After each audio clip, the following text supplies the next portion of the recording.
measures, including a carbon tax, which is the first in Southeast Asia, and which we apply economy-wide with no exemptions. We are working with the United Nations to offer technical assistance to other countries. We will collaborate with partners to improve our understanding of climate change and its impact through research and institutions like the ASEAN Specialized Meteorological Center, which is based in Singapore. We will also contribute to efforts by international organizations such as the International Civil Aviation Organization and the International Maritime Organization to reduce emissions. In this regard, I'd like to commend the UN Secretary General for convening the Climate Action Summit this week. It was both timely and necessary. Most importantly, we have to inculcate in our populations the mindset that each one of us has a responsibility to live sustainably and in harmony with the environment. We are under no illusions that the Paris Agreement target of 1.5 degrees Celsius of global warming or less will be easy to achieve. And even if we do make it, the problem will not be completely solved, because that will only slow down the rise in sea levels, but will not stop it. But we must try our best, and over time, all countries will have to do more to mitigate climate change. At the same time, we must be serious about preparing to live sustainably, to adapt to climate change. Adaptation efforts will be costly, but they are an essential investment to protect not just our coastlines, but also our communities, our futures, and our very existence. It is the responsibility of our generation to leave future generations with a habitable planet, both through mitigation and adaptation. To adapt multilateralism for today's world calls for new approaches that are open, inclusive, and transparent. As member states of the United Nations, we all have to work together to find solutions to global problems and build support for multilateral institutions amongst our people. A rules-based multilateral system is still far preferable to any other way to secure peace and prosperity and to solve global problems. I call on my fellow UN member states to support the multilateral approach, to push harder against the tide and demonstrate leadership in this endeavor. Thank you, Mr. President. En nombre de la Asamblea General, agradezco al señor Primer Ministro de la República de Singapur por la declaración que acaba de formular y pido protocolo que acompañe a su excelencia.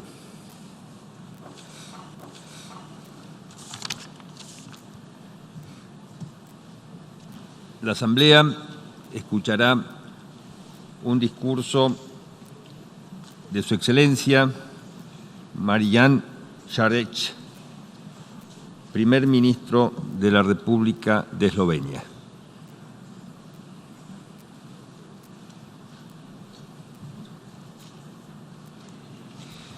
Tengo el gran placer de dar la bienvenida al señor Primer Ministro de la República de Eslovenia, a quien invito a dirigirse a la Asamblea General.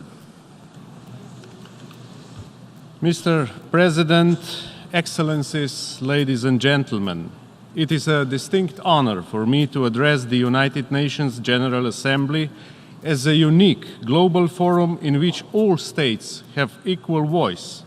The purpose of our annual debates each September is to assess the state of the world, identify trends and global challenges, and exchange ideas on possible solutions. Clearly, the world order is in transition and international organizations are trying to follow accordingly. However, in trying to adjust some of the shifting paradigms, it would be a grave mistake to abandon the fundamental principles that have guided us for past 3/4 of a century. These are the sovereign equality of all states, collective security, the progressive development of international law and the fulfillment of obligations in good faith, the peaceful resolution of disputes, friendly cooperation among states, and the respect of human rights and fundamental freedoms. Respecting these fundamental principles under the umbrella of the United Nations prevents us from sliding into a state of global chaos and war. We live in an integrated world, one in which we all have a stake in each other's success. Our commitment to multilateralism derives from our values and a strong conviction that global issues can only be tackled collectively. Nationalism and populism produce catchy formulas with immediate appeal. However, finding genuine solutions to our problems tends to be complex and challenging, requiring a broader consensus. This is precisely why we are here, to look for solutions to global and regional problems through dialogue and with a mutual respect and diversity. This week, the vast majority of United Nations members once again reaffirmed their support for multilateralism. Mr. President, I wish to add Slovenia's voice to this call for effective multilateralism, more specifically focusing on three particular areas, namely the rule of law and human rights, climate change and SDGs, as well as the challenges related to new technologies. Regarding international law and the universality of human rights and fundamental freedoms, we must constantly bear in mind that for the system to work, every state must abide by and defend the rules-based order as is embodied in the UN Charter. Respecting international law is not a matter of opportunism or political will. It is a legal obligation and the sine qua non of the international system. Therefore, it is imperative to push back against attempts at undermining international law. A respect for international commitments and the implementation of international judicial decisions is fundamental. Over the past 7 decades, human rights protection has seen remarkable progress. However, this progress should never be taken for granted. We have to resist all attempts to weaken the existing human rights protection. This is one of the greatest assets we can and must pass down to our children. However, we must not only create opportunities for the young, but also appropriately address the aging of many societies and the rights of the elderly. Slovenia will continue to support the idea of a dedicated international legal instrument on the rights of older persons. The shrinking space for human rights activists around the world is alarming. All human rights belong to all people. Any identity-based discrimination and violence is utterly unacceptable. I say this also looking ahead to next year's 25th anniversary of the Beijing Declaration and Platform for Action. The important advances made in gender equality and the empowerment of women must be protected. Sexual and reproductive health and rights are among the cornerstones of gender equality. We must not forget that women's potential is still underutilized in too many countries. Mr. President, gross human rights violations tend to be early indicators of emerging conflicts. Hence, a swift and firm response to large-scale human rights violations is vital to prevent crises from developing into fully fledged conflicts. I therefore call on the United Nations Security Council members to uphold the Code of Conduct regarding mass atrocity situations and to refrain from using the veto in situations of mass atrocities. Slovenia is committed to conflict prevention and to mediation. Prevention reduces human suffering. We have seen it work. When we take early action and stand united, we save lives.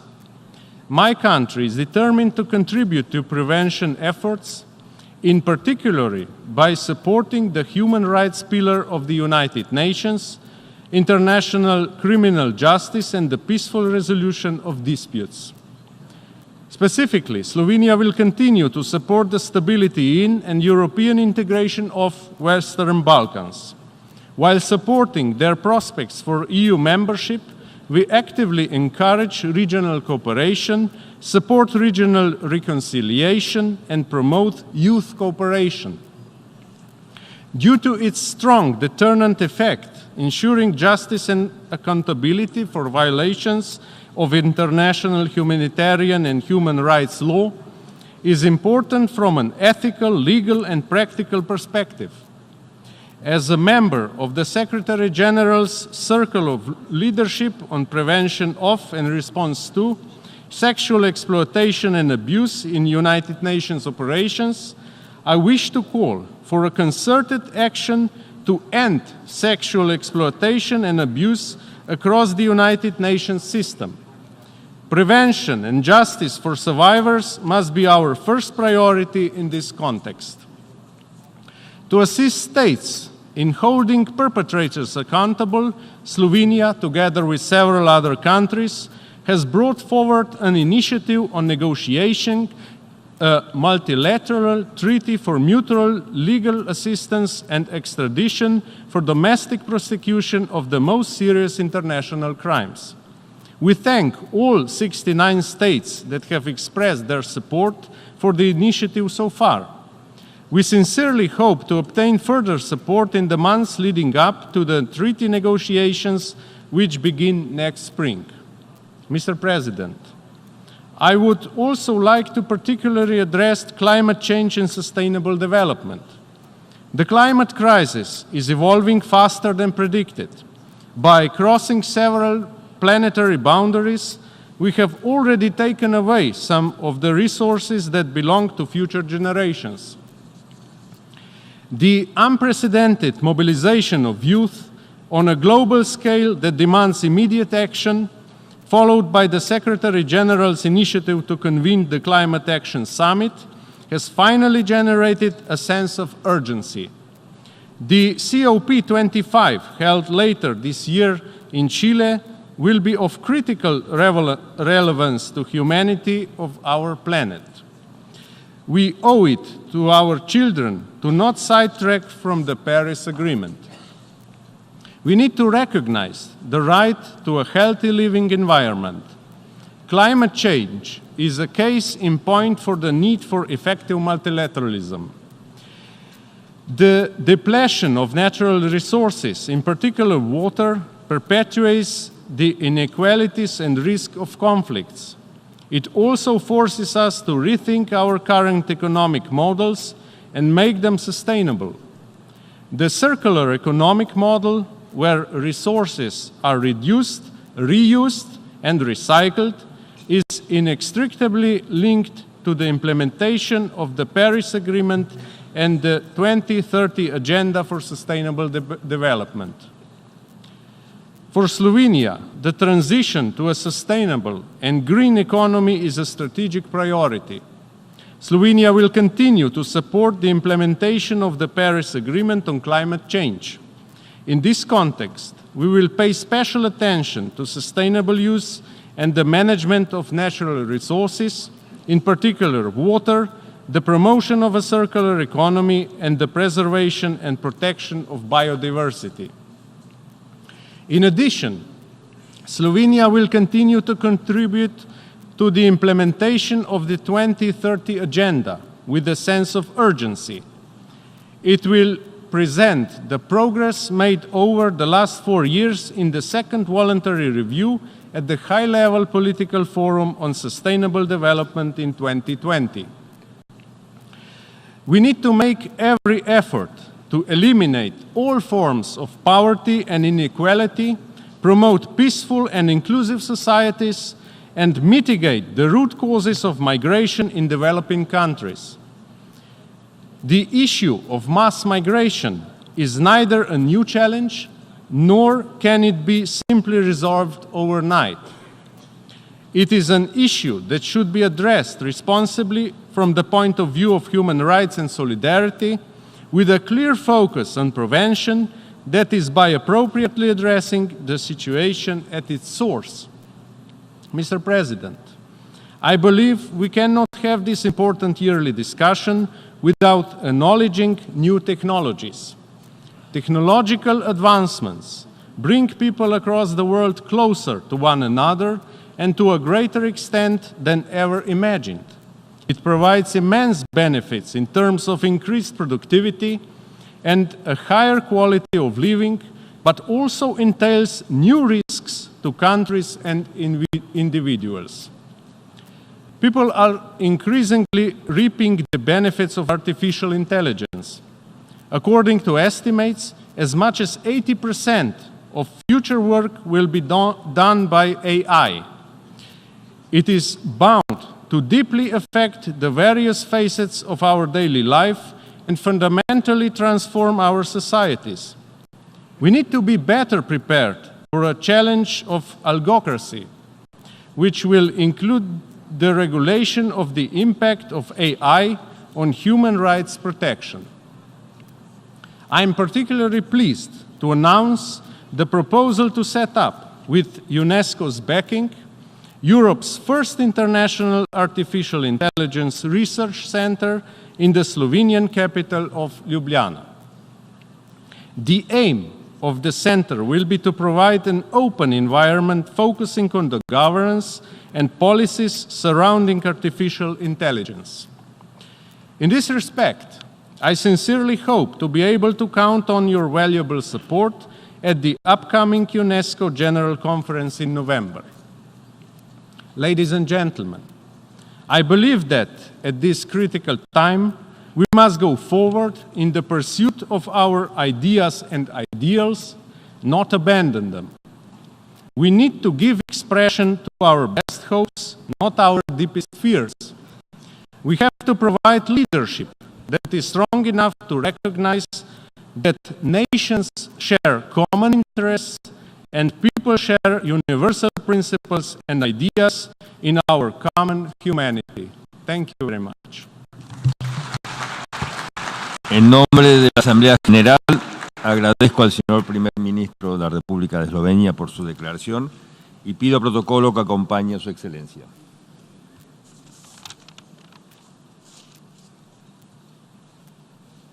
La Asamblea escuchará un discurso del Primer Ministro de la República Islámica de Pakistán, Su Excelencia Imran Khan. Pido protocolo que acompañe a Su Excelencia. Tengo el gran placer de dar la bienvenida al señor Primer Ministro de la República Islámica de Pakistán, a quien invito a dirigirse a la Asamblea General.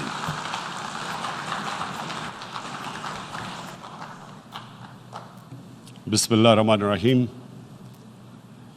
Iyyaka na'budu wa iyyaka nasta'in. Mr. President, Honorable Secretary General, Excellencies, ladies and gentlemen, I feel honored today to represent my country at this Forum of World Leaders, where we have a chance to discuss problems that the world is facing. I want to talk about a lot of problems, but just 4 today. And I especially came to this forum despite a difficult time in my country, facing challenges. I would not have come, but because I feel that there are some very urgent problems which the world must address. So first of all, I start with climate change. So many leaders have talked about climate change. But Mr. President, I feel that there is a lack of seriousness. Perhaps world leaders some of the leaders who can do a lot, do not realize the urgency of the situation.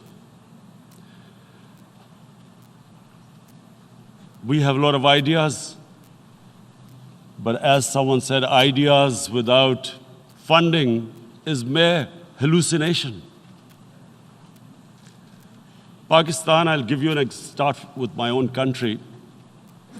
Our country is amongst the top 10 nations in the world which are most affected by climate change.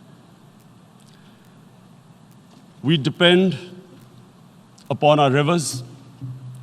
We are mainly an agricultural country. And 80% of the water in our rivers comes from our glaciers. The glaciers, not just on the Pakistani side, even India. The river, the 80% of the water in Ganges and the Indian rivers also comes from the glaciers, from the Himalayan glaciers, Karakoram, Hindu Kush. And these glaciers are melting at quite a rapid pace. We detected already 5,000 glacial lakes in our mountains. And if this keeps going, if nothing is done, we are scared that humans are facing a huge catastrophe.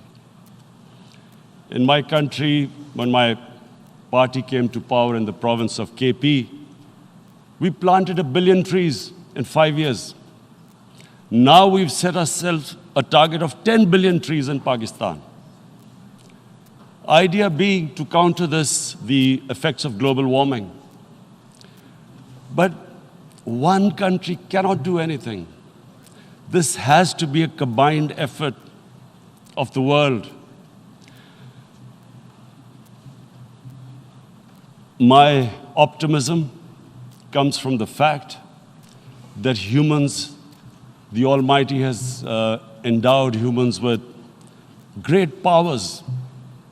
We can do anything, provided our survival instinct is stirred up. And this is really what I hope that the United Nations will take a lead in this. There must be more emphasis. Richer countries must be pushed. Countries that are mainly responsible for greenhouse gas emissions. They must be pushed because our country contributes minuscule amount to greenhouse gases. So I feel that the United Nations must take leadership in this. My second issue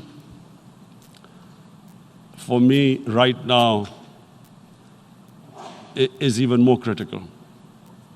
Mr. President, every year, billions of dollars leave the poorer countries and go towards rich countries.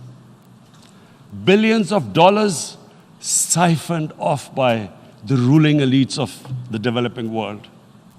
And they find their way into Western bank accounts, offshore accounts, tax havens, expensive properties hidden behind companies bought in Western capitals. Mr. President, this is devastating the developing world. This is causing more poverty, debts. It's impoverishing the developing world. The difference between rich and poor countries is growing because of this. Money laundering, which happens because money leaves the poorer countries into rich countries, is not treated the same as, for instance, money from drugs or terror financing. The seriousness which terror financing and money from drugs, the way it is treated, it's not the same. The way the poor countries are being plundered by their elites. It's not happening. In my country, when I took charge of our government a year back, in the 10 years preceding that,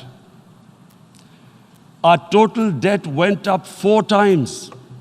The debt we had accumulated in 60 years, just in 10 years, it went up 4 times. As a result,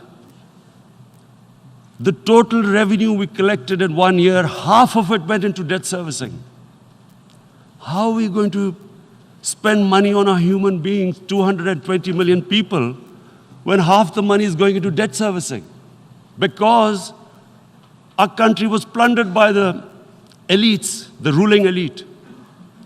And easily they could get the money out. And when, Mr. President, we located properties in Western capitals bought by this money through corruption and money laundering, located the properties of these corrupt leaders, we find it so difficult to retrieve it.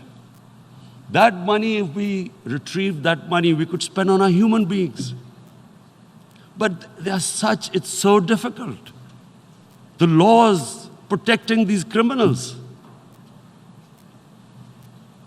We do not have the sort of money to have expensive lawyers and spend millions and millions of dollars.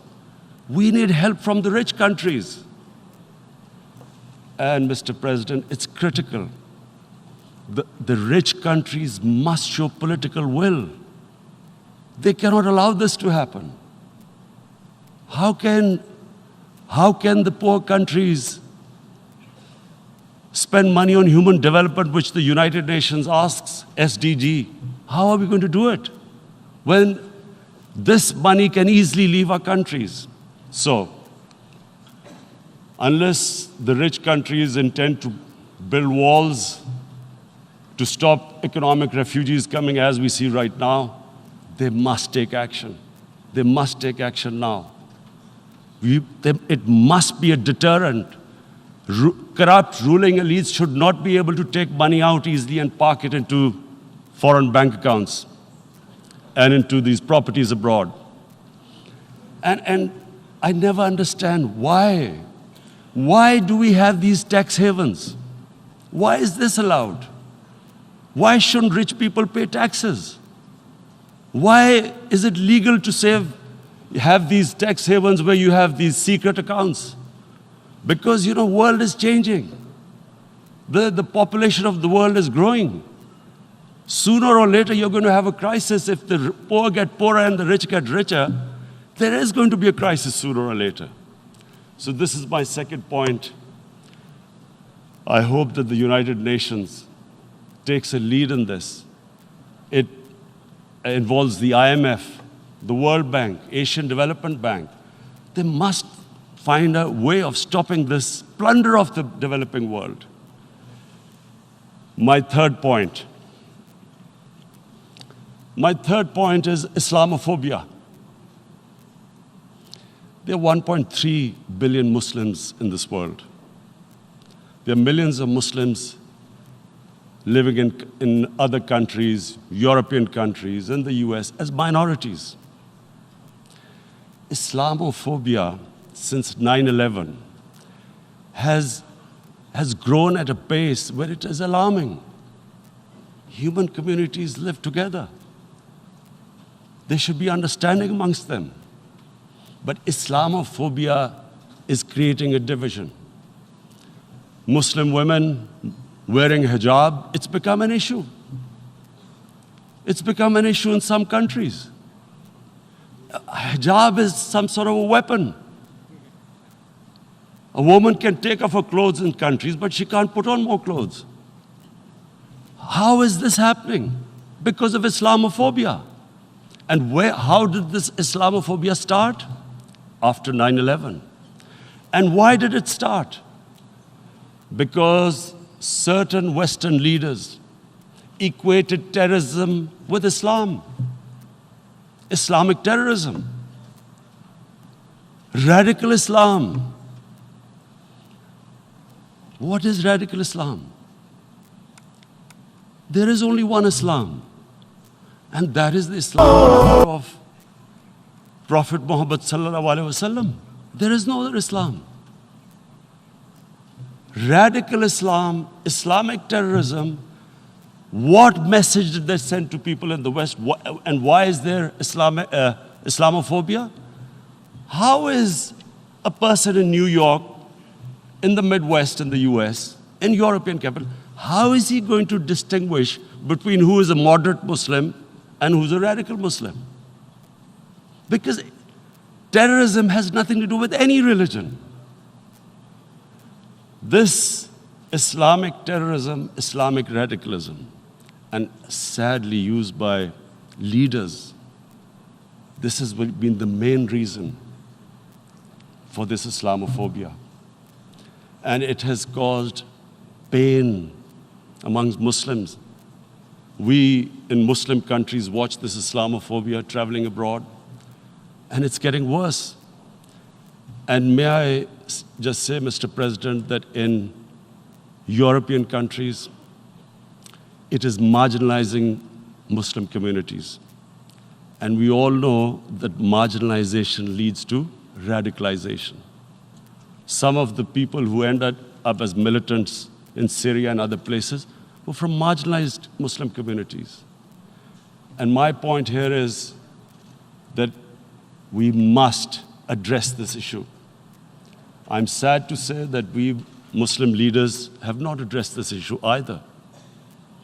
After 9/11, when this thing came about war against radical Islam, rather than Muslim leaders trying to explain to the West that there is no such thing as radical Islam, in all human communities, they are radicals.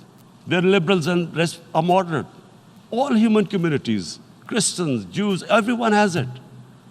But Islam is not radical, neither Judaism, neither Christianity, neither Hinduism. No religion preaches radicalism.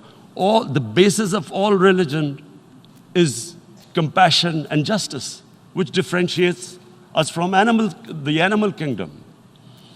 But unfortunately, the Muslim leadership was so scared of being called radical Islam that all of them became moderates. In Pakistan, we were in the eye of the storm, and our government coined a phrase called enlightened moderation. No one knows what it meant. But everyone started putting on Western suits that they were moderates, started speaking. Even those who didn't know English would speak English because they were moderates. No one had a clue what it was. Because we, in the Muslim world, did not explain to the West that there is no such thing as radical Islam. One of the reasons why, after 9/11, Islam was supposed to be equated with terrorism was suicide attacks. Because the 9/11 bombers did a suicide attack, all sorts of theories came up that the Muslims are involved in suicide attacks because they will get virgin in heavens. Some came up with, what about women, suicide attackers? So this bizarre thing happened. No one explained. Suicide attacks and Islam were equated. No one did research that before 9/11, the majority of suicide attacks in the world were by Tamil Tigers, who were Hindus. No one blamed Hinduism, and quite rightly. What has Hinduism got to do with what desperate people were doing in Sri Lanka? We all know we've seen films about Japanese kamikaze pilots at the end of the Second World War doing suicide attacks. No one blamed the religion. But here we were trying to prove we were moderates and not explaining to the West.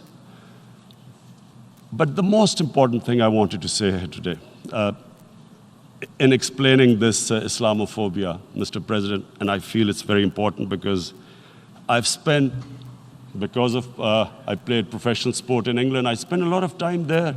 So I know how the Western mind works and how West views religion. So where the misunderstanding about Islam came. And one of the reasons it caused Islamophobia. That was, in 1989, this book was published, maligning, insulting, ridiculing our Prophet Muhammad sallallahu alaihi wasallam. And there was a reaction in the Muslim world. The West couldn't understand what was the problem. Because in the West, because I have spent so much time in the West, religion is perceived completely differently. They don't look upon religion like we do. And so, Islam was supposed to be an intolerant religion. It was against freedom of expression. And Islam took a real beating 30 years ago. I still remember it became a watershed. And every 2 or 3 years, someone would malign our Prophet, peace be upon him. There would be a reaction by the Muslims. And again, it was Islam, an intolerant religion. Again, this time, I blame a certain section of the people in the West who deliberately provoked this, knowing the impact it would have. But the majority of the people in the West didn't understand. This is where, again, Muslim leadership let the Muslims down. We should have explained to them what our Prophet, peace be upon him, means to us. So in 1 minute, I'll try and explain what he means to us. Our Prophet was the witness to the divine book, the Holy Quran. The Holy Quran is the book of guidance for Muslims, and the Prophet's life was living the Quran. He was an example of what the Quran guided us to be. So he is the ideal we all try to get to. The Prophet created the state of Medina, the first state in Islam. That state was the basis of a Muslim civilization which became the predominant civilization for the next 700 years. And what was that state? I hear such strange things about Islam, that it is against women, it's against minorities. The first state of Islam in Medina, it was the first time a welfare state was set up. The state took responsibility of the weak, widows, orphans, poor people, handicapped. It taxed the rich, spent the money on the poor. The state announced that all human beings are children of Adam, hence equal, whatever the color of their skin. The state announced, the Prophet announced that, and slavery, the whole system depended on slavery as it did for many years in the Western societies. The Prophet said that one of the greatest deeds is to free a slave. But because the society depended on slavery, he said, but if you have to, treat them as an equal member of the family. And as a result, something happened in a Muslim world which hasn't happened in any other civilization. Slave dynasties appeared. Slaves became kings. The Mamluks, slaves who ruled Egypt. In India, there were slave dynasties. And then, with minorities, again, you hear that Islam is supposed to be against minorities. Let me just make this clear. In Islam, the Prophet announced that everyone was free to practice his religion. It was a sacred duty to protect the places of worship of all religions. He announced that every person is equal in front of law, whatever his religion or his color. And this incredible case, and I always quote this, that the fourth Khalifa, the head of state of Medina, he lost a court case against a Jewish citizen. So, number one, it showed there was a rule of law, no one was above law. And number two, that a Jewish citizen was an equal citizen.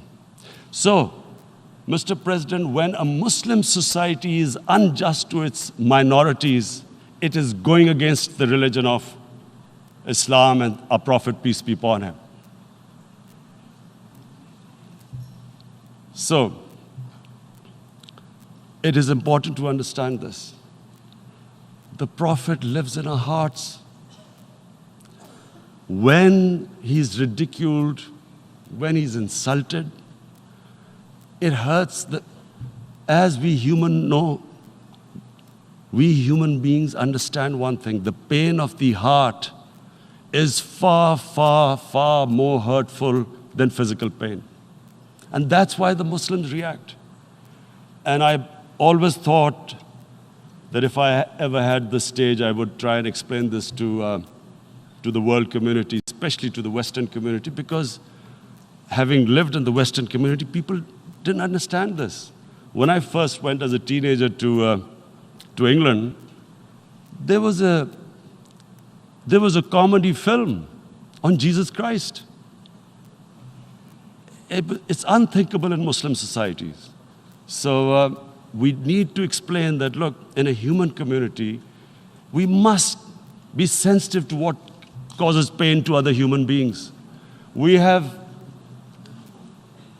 in the Western society, and quite rightly, the Holocaust is treated with sensitivity because it gives the Jewish community pain. That's all we ask. That do not use freedom of speech to cause us pain by insulting a holy prophet. That's all we want. And now, the number 4th point, Mr. President, and this is the most critical point, is the reason why I especially came here. It is about what is happening in Kashmir. Before I go on this, I want to make one thing clear, that when we came to power, my first priority was that Pakistan would be a country which will try its best to bring peace. We had been through this war on terror. We joined the United States war on terror after 2001. And Pakistan went through one of its worst periods where 70,000 Pakistanis died and over 150 billion was lost to our economy. And Mr. President, I opposed the war because in the 80s, Pakistan had joined the Western countries in what was the freedom struggle then in Afghanistan against the Soviets. And it was funded by the Western countries. These Mujahideen groups, which were treated in guerrilla warfare, were trained by Pakistan Army, funded by the Western countries, and especially US, and they waged what was a freedom struggle in Afghanistan. The Soviets called them terrorists. We called them freedom fighters. 1989,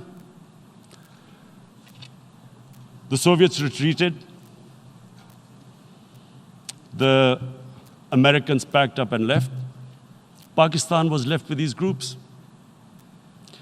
Come 9/11, Pakistan joined the United States in this war on terror. And now our government was supposed to, the reason why I opposed joining this war, because here we had indoctrinated them in jihad, meaning freedom struggle against foreign occupation.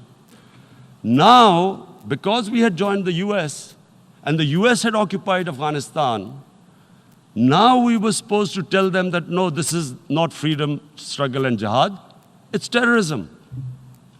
So that's why I tried to tell then government that, stay neutral because you will have leverage over them. You will be able to control them. But if you join them, you become collaborators and they will attack you, which is what happened. They turned against us. We went through a nightmare. 70,000 people killed in a war we had nothing to do with. No Pakistani was involved in 9/11. Taliban were in Afghanistan. Al-Qaeda was in Afghanistan. What had we to do with it? 70,000 Pakistanis died.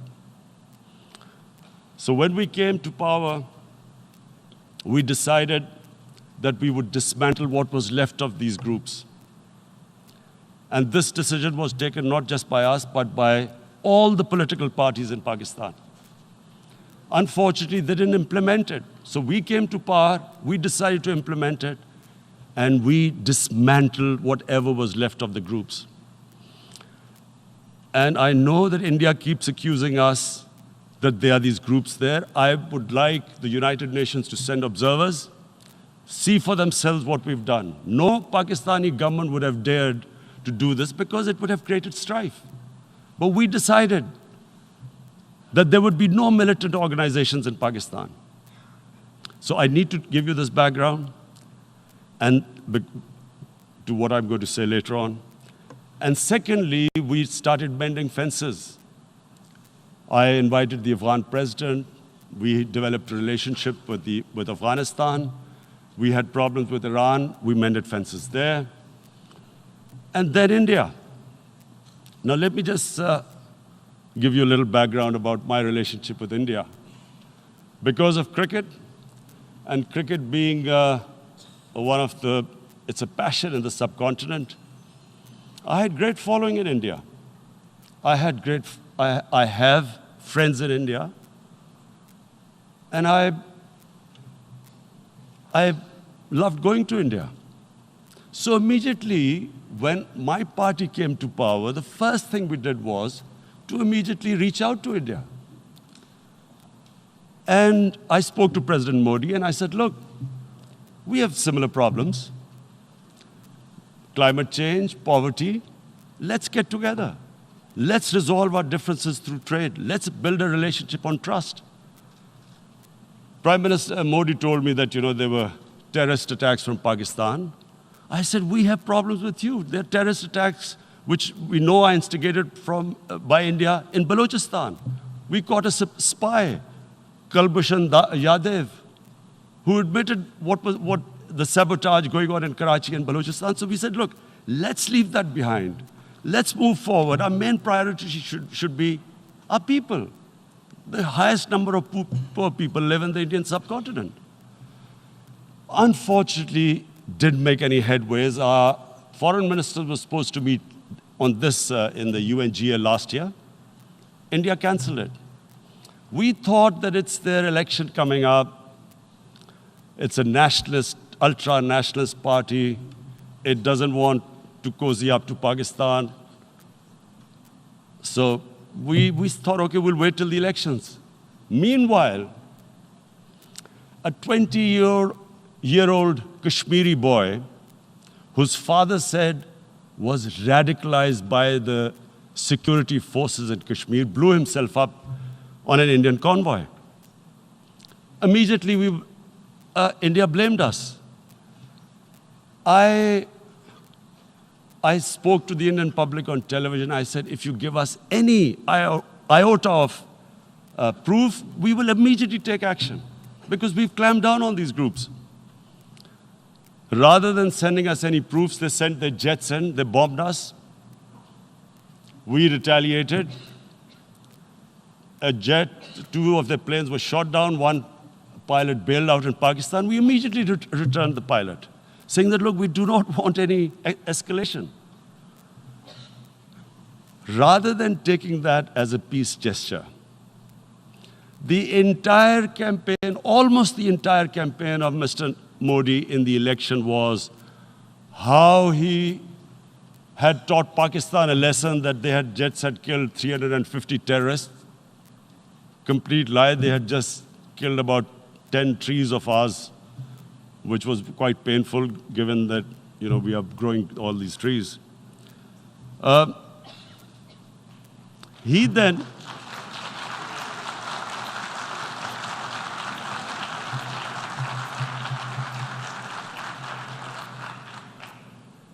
the election campaign, Mr. Modi used words like, this is just a trailer. The movie is about to start. I went into Pakistan and taught them a lesson. This was the election campaign. Okay, so we thought, us politicians make all these statements to win elections. So, okay, after elections, we'll get back to our normal relationship. Well, the moment the elections ended, we approached India. No response, but then we discovered they were trying to push us in the FATF blacklist to bankrupt us. That's when we realized there was an agenda. And that agenda became obvious on the 5th August when India went against 11 United Nations Security Council resolutions, which say that Kashmir is a disputed territory and the people of Kashmir have the right of self-determination. They went against that. They went against Simla Accord, which is about bilateral, sorting out our differences through bilateral means, went against that. They actually went against the Indian Constitution. Illegally, they revoked Article 370, which gave Kashmir the special status. They got an extra 180,000 troops there. Total number of security forces in Kashmir now are 900,000. And they put 8 million people of Kashmir under curfew.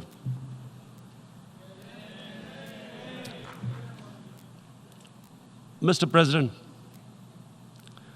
now I just briefly want to make the people understand how can anyone do something like this? And for that, I have to explain to you what is RSS. RSS, Mr. Narendra Modi is a life member of RSS. RSS was an organization that was inspired by Adolf Hitler and Mussolini, came about in 1925. They believed in racial purity, racial superiority. They also believed they were an Aryan race like the Nazi believed they were an Aryan race. All that I'm saying can be verified. This is the time of information revolution. You can Google all this, what I'm saying. But it is very important for me to explain this to you so you know what is happening in India. This RSS believed in the ethnic cleansing of Muslims from India. At one point, there was racial superiority of the Hindu race. Secondly, it was hatred for the Muslims and for the Christians because they believed that this golden age of Hindu civilization was stopped because of Muslim rule centuries back and then the British rule of India. So it was racial superiority and hatred for Muslims and Christians. This is openly stated. You look at the founding fathers of RSS, Golwalkar and Savarkar. Just Google them and you'll find out. And this ideology of hate is what murdered the great Mahatma Gandhi in 1948. It was this ideology of hate that made Narendra Modi in 2002 do a pogrom against Muslims in Gujarat when he was the chief minister. He allowed 3 days for these RSS goons who were inspired by the Hitler brown shirts. They actually wear brown shirts.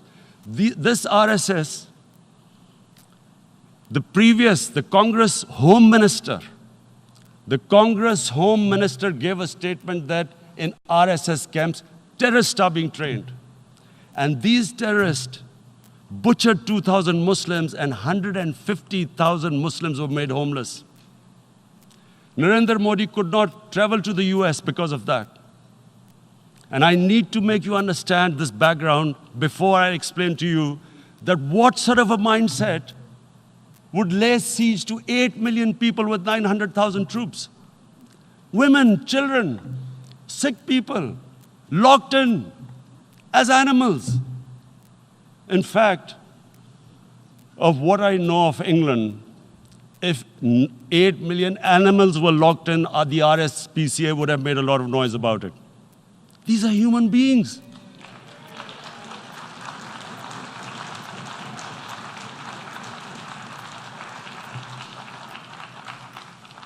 And Mr. President, what comes with racial superiority, these illusions of Aryan superior race, is arrogance. The two go together.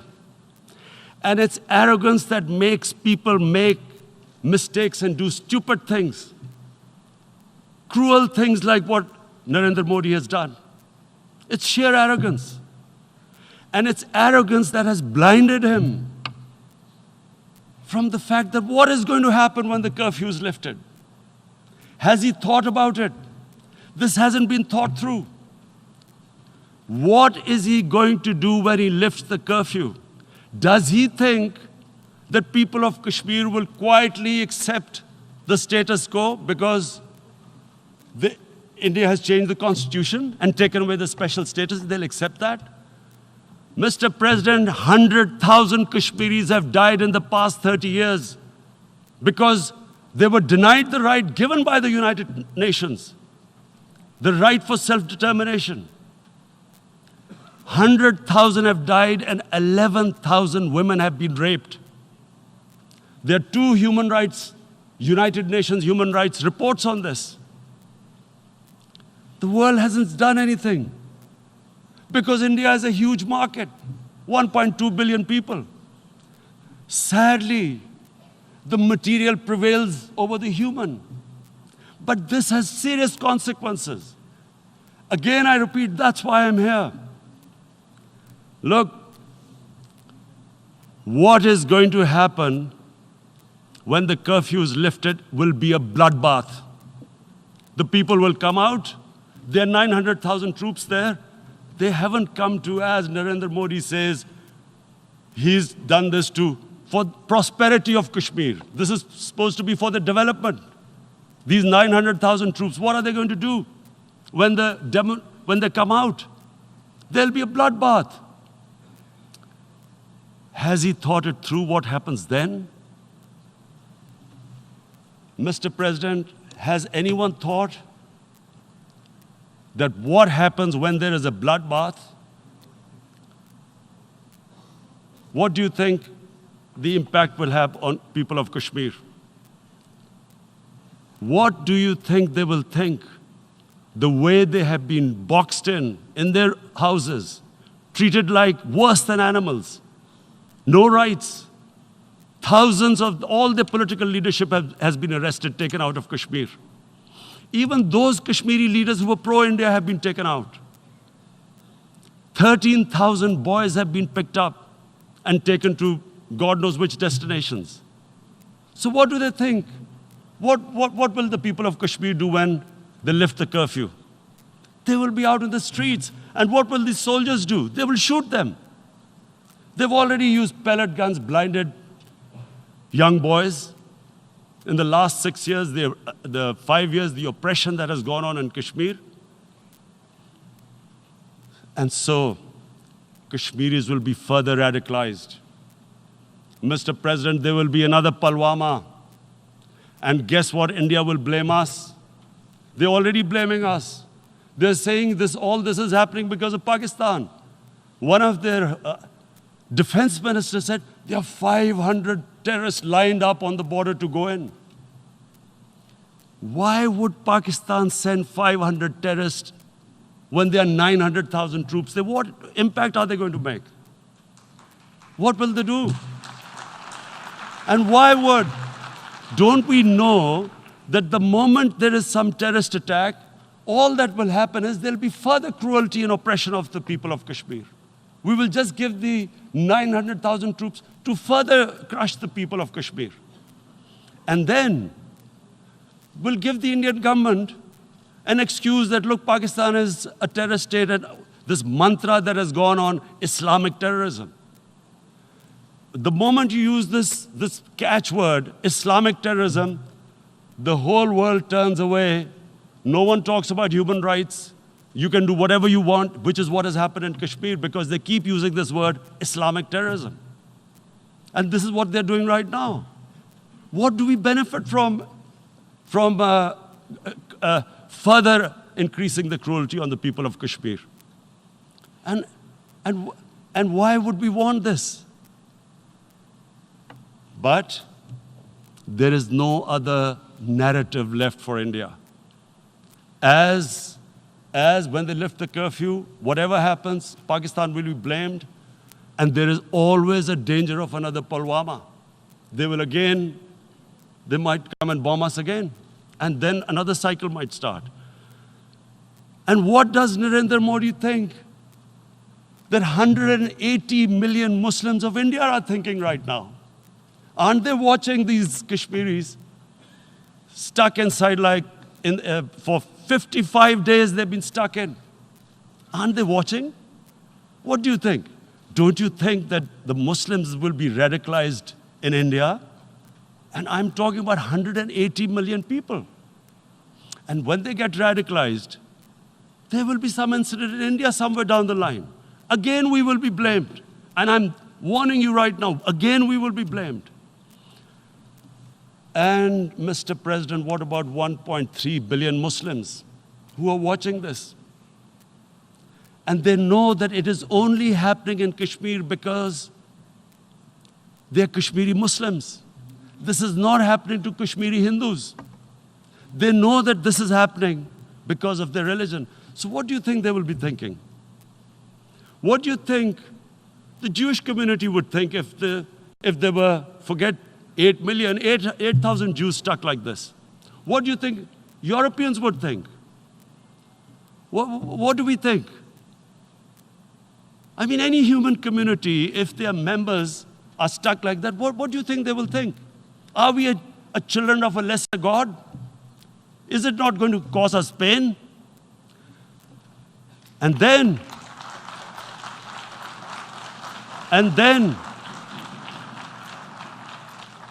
I'll tell you what will happen. People will, in the 1.3 billion Muslims, someone will pick up arms. I know we've been brought up with films, Western films. This good, decent guy doesn't get justice. He decides to pick up a gun and start seeking justice. There was a film made in New York, famous film called Death Wish.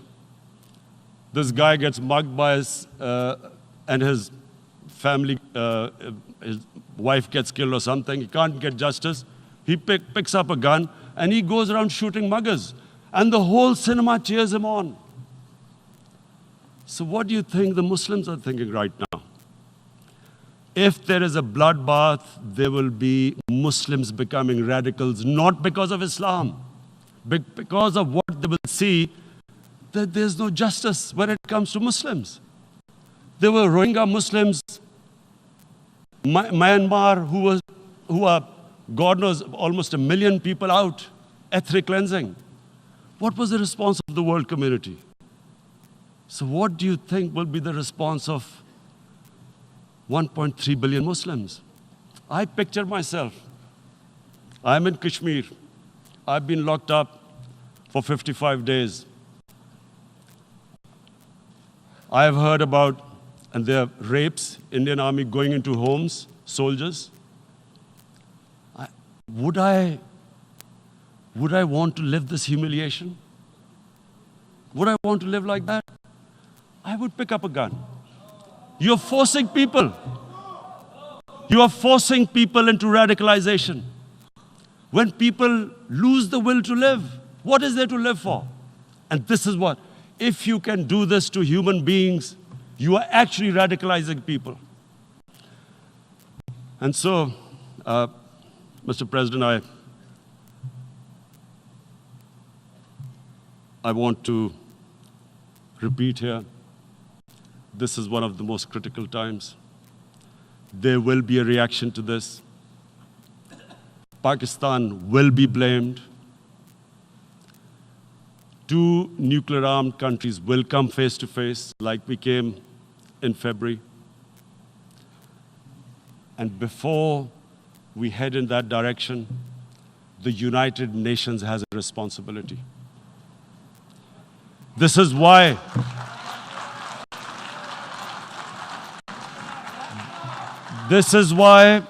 the United Nations came into being in 1945. You were supposed to stop this happening. I feel we are back to 1939, Munich. Czechoslovakia has been taken, annexed.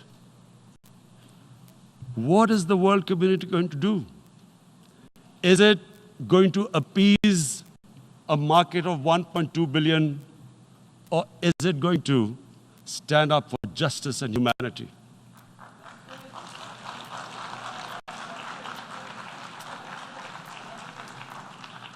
If this goes wrong, you hope for the best, but be prepared for the worst. If a conventional war starts between the two countries, Mr. President, if a conventional war starts, and anything could happen, but supposing a country 7 times smaller than its neighbor is faced with the choice, either you surrender or you fight for your freedom till death, what will we do? I ask myself this question. And my belief is, La ilaha illallah, there is no God but one. And we will fight. And when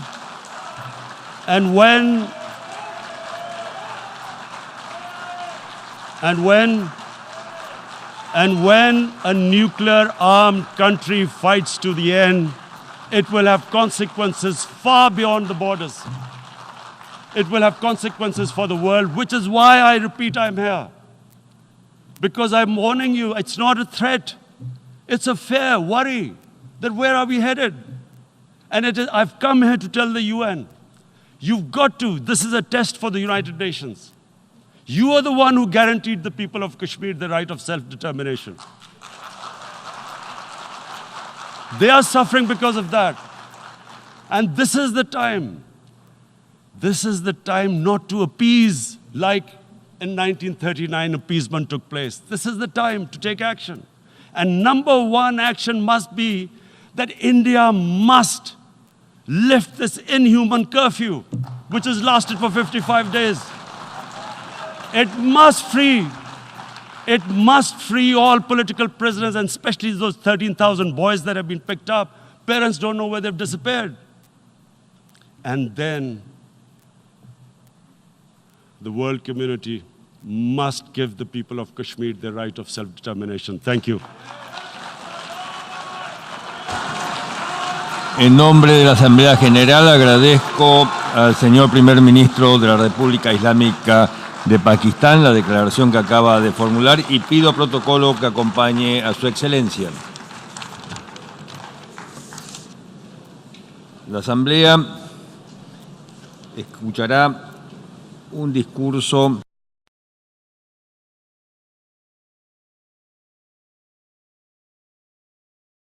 circuit for the Reuters live service.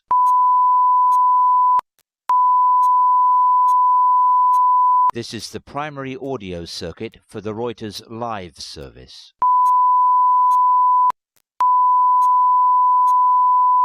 This is the primary audio circuit for the Reuters live service.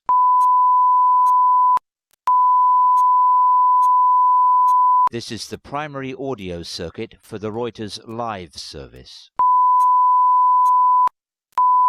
Is radical Islam.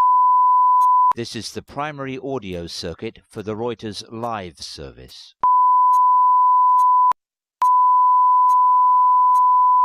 This is the primary audio circuit for the Reuters live service.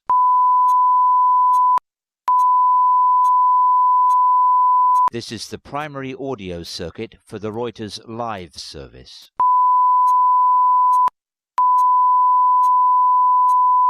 This is the primary audio circuit for the Reuters live service.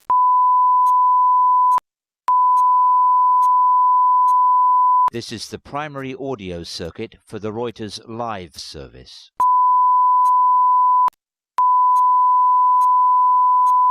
This is the primary audio circuit for the Reuters live service.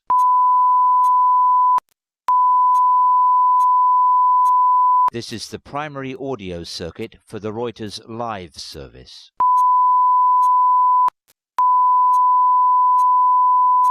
This is the primary audio circuit for the Reuters live service.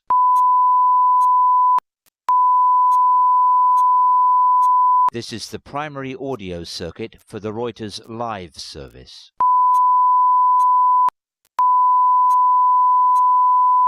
This is the primary audio circuit for the Reuters live service.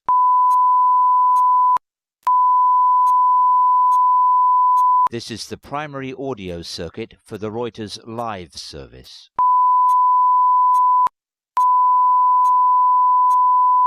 This is the primary audio circuit for the Reuters live service.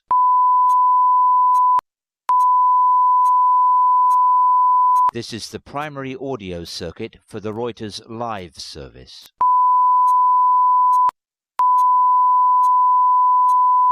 This is the primary audio circuit for the Reuters live service.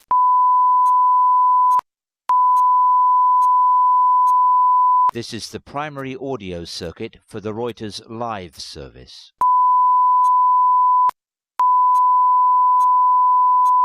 This is the primary audio circuit for the Reuters live service.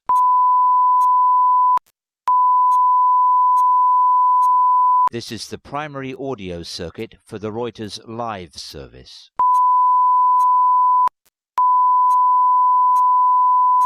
This is the primary audio circuit for the Reuters live service.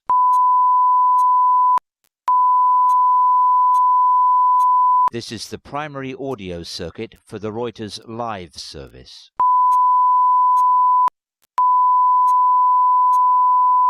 This is the primary audio circuit for the Reuters live service.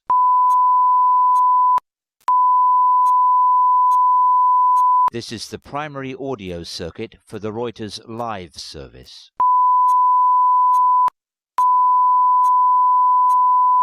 This is the primary audio circuit for the Reuters live service.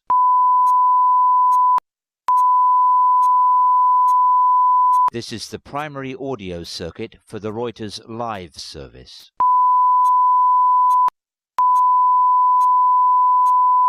This is the primary audio circuit for the Reuters live service.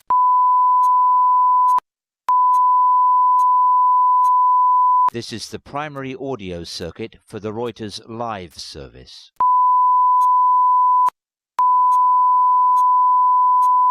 This is the primary audio circuit for the Reuters live service.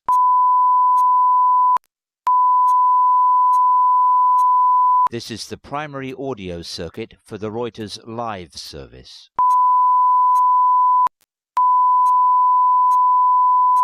This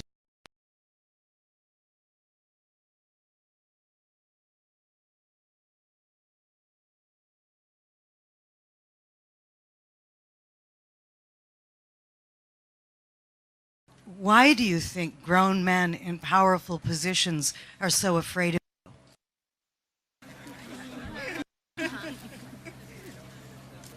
I mean, of course, I don't know. I don't understand why grown-ups would choose to mock children and teenagers for